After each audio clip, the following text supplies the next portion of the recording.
Part 1. In Paris it was, in the summer of 1840. There I first met that strange and interesting young fellow, August Dupin. Dupin was the last member of a well-known family, a family which had once been rich and famous. He himself, however, was far from rich. He cared little about money. He had enough to buy the most necessary things of life, and a few books. He did not trouble himself about the rest. Just books. With books he was happy. We first met when we were both trying to find the same book. As it was a book which few had ever heard of, this chance brought us together in an old bookstore. Later we met again in the same store. Then again in another bookstore. Soon we began to talk. I was deeply interested in the family history he told me. I was surprised, too, at how much and how widely he had read. More important, the force of his busy mind was like a bright light in my soul. I felt that the friendship of such a man would be for me riches without price. I therefore told him of my feelings toward him, and he agreed to come and live with me. He would have, I thought, the joy of using my many fine books. And I would have the pleasure of having someone with me, for I was not happy alone. We passed the days reading, writing and talking. But Dupin was a lover of the night, and at night, often with only the light of the stars to show us the way, we walked the streets of Paris, sometimes talking, sometimes quiet, always thinking. I soon noticed a special reasoning power he had, an unusual reasoning power. Using it gave him great pleasure. He told me once, with a soft and quiet laugh, that most men have windows over their hearts. Through these he could see into their souls. Then he surprised me by telling what he knew about my own soul, and I found that he knew things about me that I had thought only I could possibly know. His manner at these moments was cold and distant. His eyes looked empty and far away, and his voice became high and nervous. At such times it seemed to me that I saw not just Dupin, but two Dupins, one who coldly put things together, and another who just as coldly took them apart. One night we were walking down one of Paris's long and dirty streets. Both of us were busy with our thoughts. Neither had spoken for perhaps 15 minutes. It seemed as if we had each forgotten that the other was there at his side. I soon learned that Dupin had not forgotten me, however. Suddenly he said, "You're right. He is a very little fellow, that's true, and he would be more successful if he acted in lighter, less serious plays." "Yes, there can be no doubt of that," I said. At first I saw nothing strange in this. Dupin had agreed with me, with my own thoughts. This, of course, seemed to me quite natural. For a few seconds I continued walking and thinking, but suddenly I realized that Dupin had agreed with something which was only a thought. I had not spoken a single word.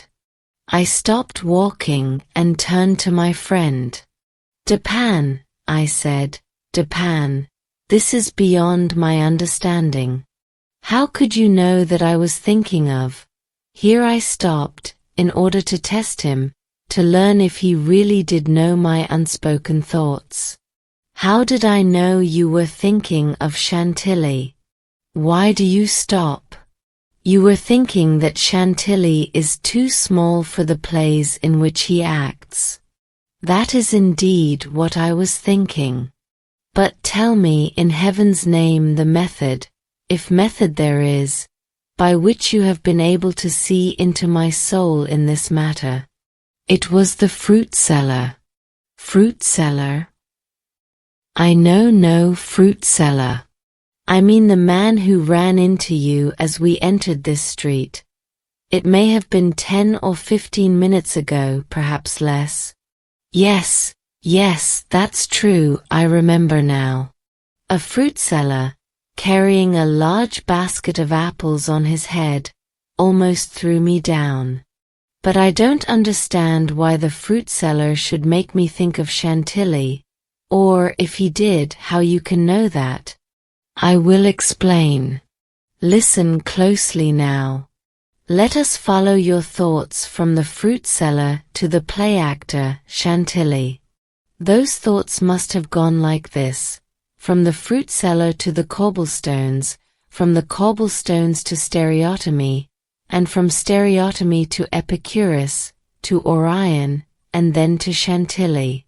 As we turned into this street, the fruit seller, walking very quickly past us, ran against you and made you step on some cobblestones which had not been put down evenly, and I could see that the stones had hurt your foot. You spoke a few angry words to yourself, and continued walking. But you kept looking down at the cobblestones in the street, so I knew you were still thinking of stones. Then we came to a small street where they are putting down street stones which they have cut in a new and very special way. Here your face became brighter and I saw your lips move. I could not doubt that you were saying the word stereotomy, the name for this new way of cutting stones. It is a strange word, isn't it? But you will remember that we read about it in the newspaper only yesterday. I thought that the word stereotomy must make you think of that old Greek writer named Epicurus, who wrote of something he called atoms. He believed that the world and everything in the heavens above are made of these atoms. Not long ago you and I were talking about Epicurus and his ideas, his atoms, ideas which Epicurus wrote about more than 2,000 years ago. We were talking about how much those old ideas are like today's ideas about the earth and the stars and the sky. I felt sure that you would look up to the sky. You did look up. Now I was certain that I had been following your thoughts as they had in fact come into your mind. I too looked up, and saw that the group of stars we call Orion is very bright and clear tonight. I knew you would notice this, and think about the name Orion. Now follow my thoughts carefully. Only yesterday in the newspaper there was an article about the actor Chantilly, an article which was not friendly to Chantilly, not friendly at all. We noticed that the writer of the article had used some words taken from a book we both had read. These words were about Orion. So I knew you would put together the two ideas of Orion and Chantilly. I saw you smile, remembering that article and the hard words in it. Then I saw you stand straighter, as tall as you could make yourself. I was sure you were thinking of Chantilly's size, and especially his height. He is small, he is short.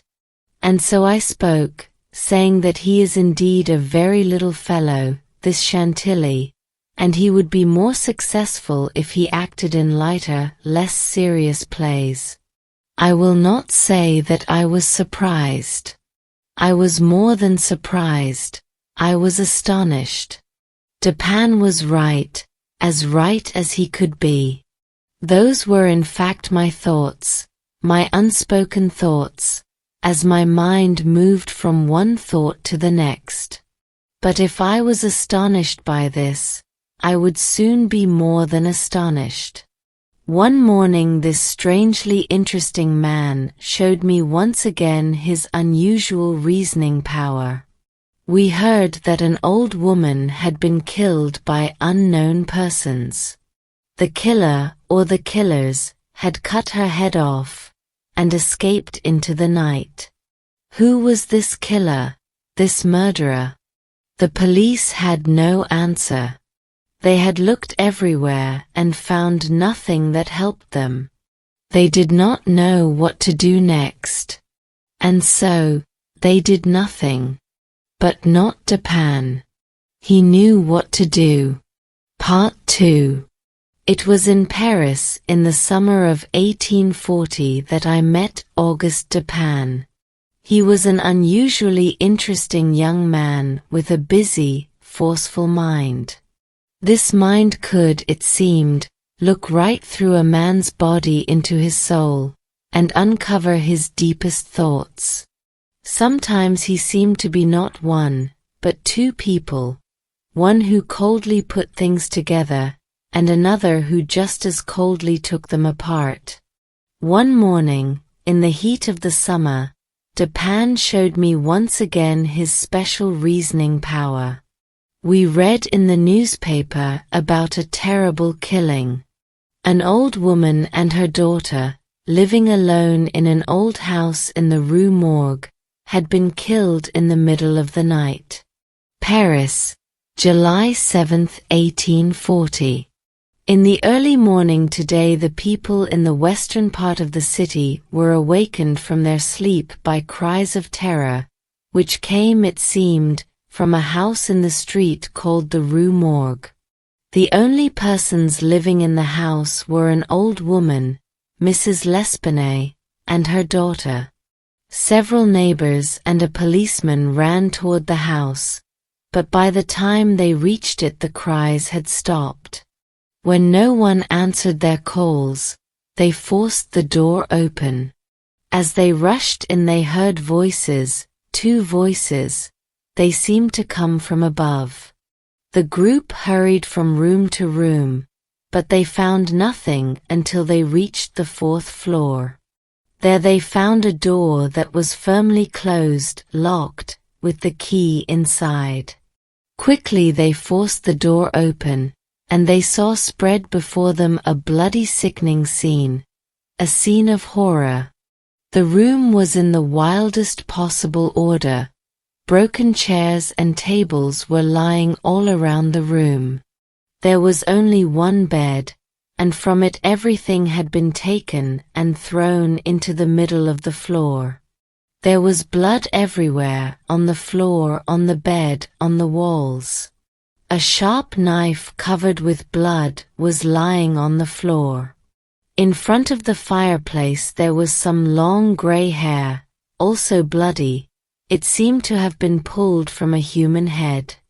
On the floor were 4 pieces of gold, an earring, several objects made of silver, and 2 bags containing a large amount of money in gold. Clothes had been thrown around the room. A box was found under the bed covers. It was open, and held only a few old letters and papers. There was no one there, or so it seemed. Above the fireplace they found the dead body of the daughter. It had been put up into the opening where the smoke escapes to the sky. The body was still warm. There was blood on the face, and on the neck there were dark, deep marks which seemed to have been made by strong fingers. These marks surely show how the daughter was killed. After hunting in every part of the house without finding anything more, the group went outside. Behind the building they found the body of the old woman. Her neck was almost cut through, and when they tried to lift her up, her head fell off. The next day the newspaper offered to its readers these few facts. The murders in the Rue Morgue. Paris, July 8, 1840. The police have questioned many who heard the terrible killings in the old house on the Rue Morgue, but nothing has been learned to answer the question of who the killers were. Pauline Dubourg, a washwoman, says she has known both of the dead women for more than 3 years, and has washed their clothes during that period. The old lady and her daughter seemed to love each other dearly. They always paid her well. She did not know where their money came from, she said. She never met anyone in the house. Only the 2 women lived on the 4th floor. Pierre Moreau, a shopkeeper, says Mrs. L'Espanaye had bought food at his shop for nearly 4 years. She owned the house and had lived in it for more than 6 years. People said they had money. He never saw anyone enter the door except the old lady and her daughter, and a doctor 8 or 10 times perhaps. Many other persons, neighbors, said the same thing. Almost no one ever went into the house, and Mrs. L'Espanaye and her daughter were not often seen. Jules Mignard, a banker, says that Mrs. L'Espanaye had put money in his bank, beginning 8 years before. 3 days before her death, she took out of the bank a large amount of money, in gold. A man from the bank carried it for her to her house. Isidore Muset, a policeman, says that he was with the group that first entered the house. While he was going up the stairs, he heard 2 voices, one low and soft, and one hard, high, and very strange. The voice of someone who was certainly not French, the voice of a foreigner. Spanish perhaps. It was not a woman's voice. He could not understand what it said. But the low voice, the softer voice, said in French, "My God." Alfonso Garcia, who is Spanish and lives on the Rue Morgue, says he entered the house but did not go up the stairs. He is nervous and he was afraid the night he fell. He heard the voices. He believes the high voice was not that of a Frenchman. Perhaps it was English, but he doesn't understand English, so he is not sure. William Bird, another foreigner, an Englishman, says he was one of the persons who entered the house. He has lived in Paris for 2 years. He heard the voices. The low voice was that of a Frenchman, he was sure, because he heard it say in French, "My God." The high voice was very loud. He is sure it was not the voice of an Englishman, nor the voice of a Frenchman. It seemed to be that of an Italian. It might have been a woman's voice. He does not understand Italian. Mr. Alberto Montani, an Italian, was passing the house at the time of the cries. He says that they lasted for about 2 minutes. They were screams, long and loud, terrible, fearful sounds. Montani, who speaks Spanish but not French, says that he also heard 2 voices. He thought both voices were French, but he could not understand any of the words spoken. The persons who first entered the house all agree that the door of the room where the daughter's body was found was locked on the inside. When they reached the door, everything was quiet. When they forced the door open, they saw no one. The windows were closed and firmly locked on the inside. There are no steps that someone could have gone down while they were going up. They say that the opening over the fireplace is too small for anyone to have escaped through it. It took 4 or 5 people to pull the daughter's body out of the opening over the fireplace. A careful search was made throughout the whole house. It was 4 or 5 minutes from the time they heard the voices to the moment they forced open the door of the room. Paul Dumas, a doctor, says that he was called to see the bodies soon after they were found. They were in a horrible condition, badly marked and broken. Such results could not have come from a woman's hands, only from those of a very powerful man. The daughter had been killed by strong hands around her neck. The police have learned nothing more than this.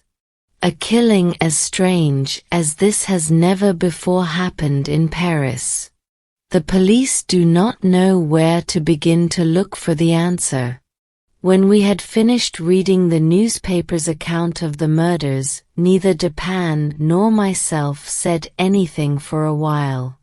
But I could see in his eyes that cold, empty look which told me that his mind was working busily. When he asked me what I thought of all this, I could only agree with all Paris. I told him I considered it a very difficult problem, a mystery, to which it was not possible to find an answer. "No, no," said Dupin. "No, I think you are wrong. A mystery it is, yes. But there must be an answer. Let us go to the house and see what we can see. There must be an answer. There must." Part 3.